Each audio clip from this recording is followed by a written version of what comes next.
Hi, so this actually is not true. My name is Maddie Mae Modal. I'm a Bible scholar specializing in gender and sexuality, and this is one of the most frequent rumors I encounter when talking about homosexuality as a sin or not. Most people believe that it's a common belief among scholars that homosexuality is a sin.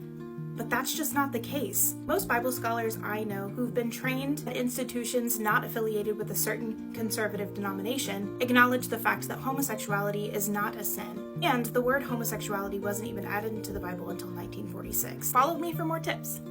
So Maddie Mae Modal claims she's a Bible scholar specializing in gender and sexuality, and that most scholars agree that homosexuality is not a sin. Let's dismantle this in just a couple of minutes here. So first, most Bible scholars I know is not evidence. That's called selection bias.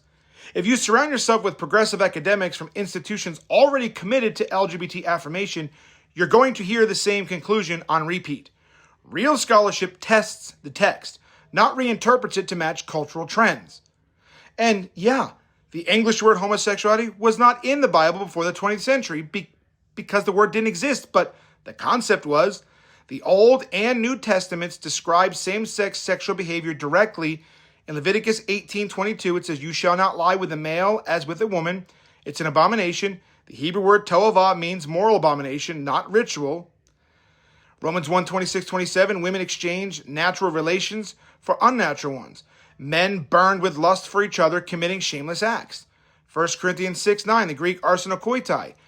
Male betters comes straight from the Greek translation of Leviticus. And this was centuries before 1946.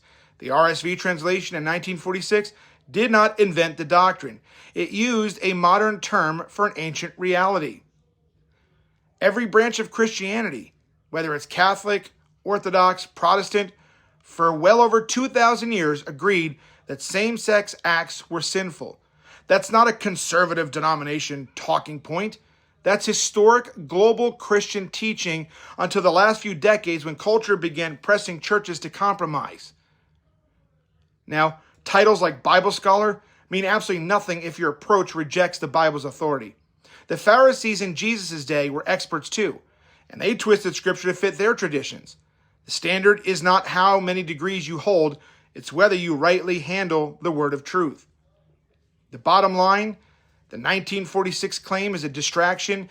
Cherry-picked scholars don't change 3,000 years of biblical clarity, and sin doesn't stop being sin just because culture rebrands it.